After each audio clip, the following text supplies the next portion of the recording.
All right, so let me see. I'll make this a little bigger. So in a motion capture study of a runner, one frame shows the subject supporting her weight on one leg as shown.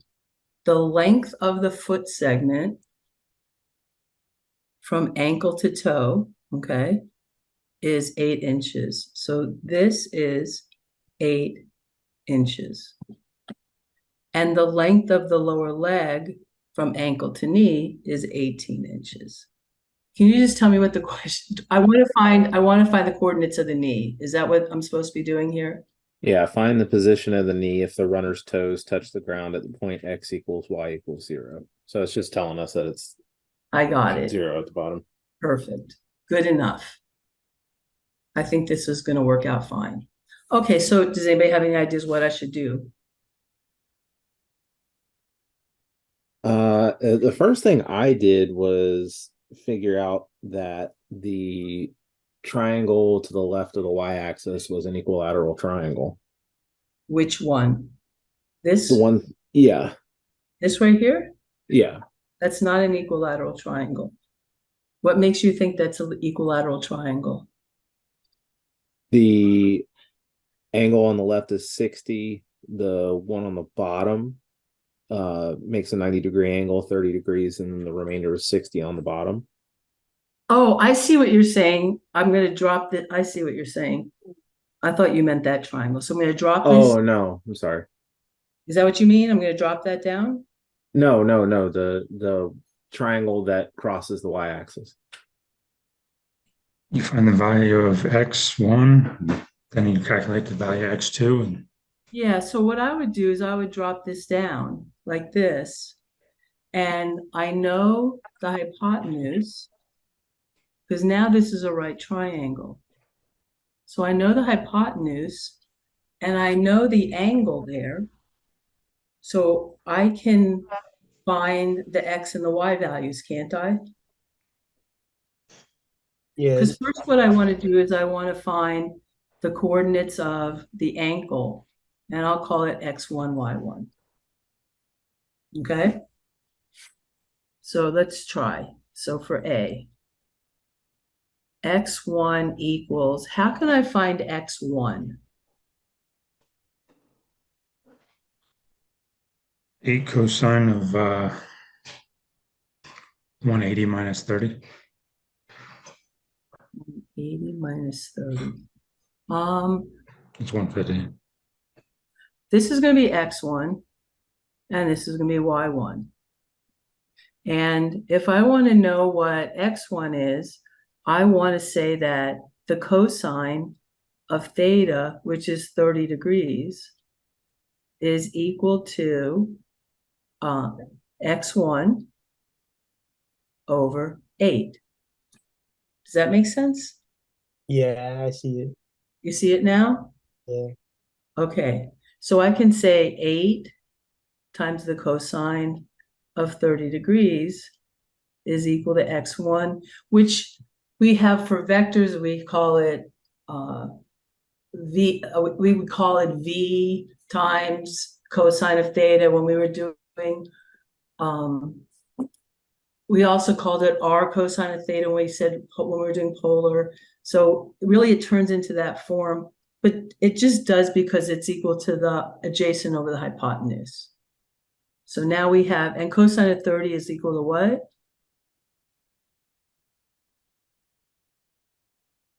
Square root of 3 over 2. Yeah. Square root of 3 over 2 equals x1.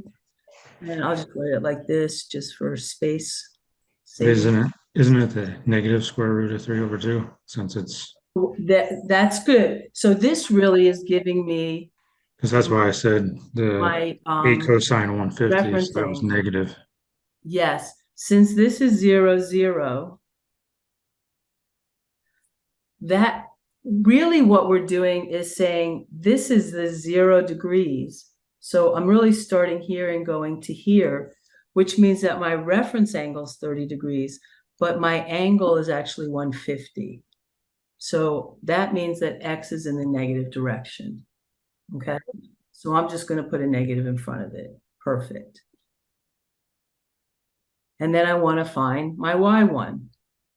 So my y1 is going to equal, what would we call this as far as a side? Opposite. Opposite. Opposite. So we want to use, we probably want to use opposite over hypotenuse. I think that's much easier than opposite over adjacent, which will be the tangent. Agreed? Yeah. Right. Yeah. Okay, good. So I'm gonna say, would you like me to do it in the, like the way I did the top one?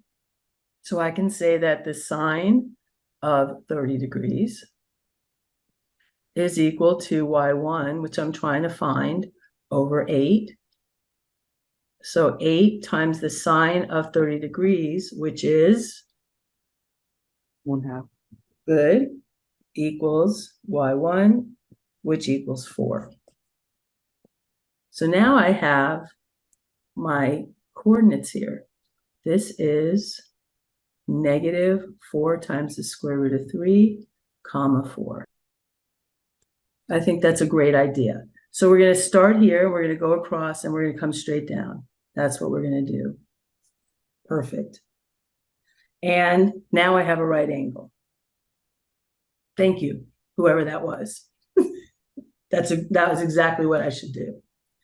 And I know that from the ankle to the knee, which is my hypotenuse or my radius, whatever you want to call it, is 18 inches. I don't know anything else. I know that, so I know that this angle right here is 30, which makes this angle 60. I know this is 90, which makes this angle 30, and this angle 30 degrees. Okay, is that fair? Yeah, that works. That Yeah. works? That works for everybody? Perfect. So now I have a new triangle, and we're going to call this x2, y2. So I have the cosine of 30 degrees is equal to the adjacent, which is x2. Actually, it's not really x2. Let's just call it x and y, because x2, we're going to have to add those two values together. So we're just going to call it x over 18. Okay, is that okay? Yeah. Okay. Yeah, that's fine. Okay, very good. And the cosine of 30 degrees is equal to the square root of 3 over 2. That is going in the positive direction. And so that's 9 times the square root of 3. Okay, so we have our x value, and then we're going to say our y value is going to equal y over 18, which is 18 sine of 30 degrees. And sine of 30 degrees is 1/2. This becomes 9 equals y. So now I have my x and y values right here. So this right here is 9 times the square root of 3. And this right here is 9. All right, agreed? Yes. Okay, good. So how do we find x2? First, let's find x2. What do we do to find x2? X1 You, plus the new X. Say it again. Say it one more time. X1 plus the new X that we just found. X1 plus the new x that I found. And x1 is -4 times the square root of 3. And the new x that I found is plus 9 times the square root of 3, which would give me 5 times the square root of 3. So that is x2. I feel like that's not right though, because wouldn't that be farther away from the y-axis than the other These are side? not to scale. I mean, everything I'm saying sounds right. because I have to Yeah. go from negative 4 times the square root of 3, and I have to add 9 times the square root of 3, which would give me 5 times the square root of 3. Okay. I mean, does anybody see anything different? No, I just assumed it was to scale, I guess. Yeah, So these when are I start usually saying not to scale. So for the y, I'm going to take y1 plus y. Now they're both going in the positive y direction. So we're just going to add them together, which is 4 plus 9, which is equal to 13. So this is 13. Okay, so I read the prompt. If the control tower is 15 meters tall, determine the height h of the rocket from the ground. I think this solution is incorrect. I can show it to you if you'd like. This is the solution that someone made, but I think I believe it's positive, like we said. They subtracted h. They subtracted 15, but it literally says from the ground. And so I would have to add 15, not subtract 15. Agreed? Yeah. Yeah, I don't know how somebody got this. Okay, that's not right. This is us. This is the one we're doing right now. And that's what we got, right? Yes. Yeah. Okay, then we did it right. So don't go by the way the picture looks. I guess that's a lesson for all of us, right? Just go by the math, make sure you get it right. Make sure everything makes sense to you. So I'm just gonna hold here for a second and let y'all look at it just to make sure that there's no questions. So I think that a lot of you, and I'm not pointing fingers and I'm not saying anything, but I think there's many people who don't actually exactly understand what we're doing. So they're using the examples in the book to kind of guide them instead of understanding the trigonometry. Could that be possible?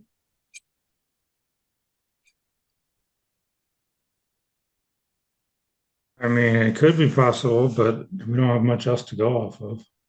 Well, I put up so many videos and none of them do I just do the examples in the book the way the examples in the book are done. Do I? I feel sometimes it's hard to follow your examples just because either you pull out a calculator and we're not allowed to do that, or else. Well, you can, if you, like, let's say this wasn't 30, let's say these were 40 degrees. What I would do on a test, since I can't pull out a calculator, is I would say that y equals 18 sine of 40 degrees. I would say that x1 equals 8 cosine of 40 degrees. And that would be the final answer. You can't do any better than that without a calculator. Without a calculator, but with 30 degrees, 60 degrees, 45 degrees, or any variation of that, you don't need a calculator. I would really love it if, I'm super happy to do a live session every Sunday night if you want.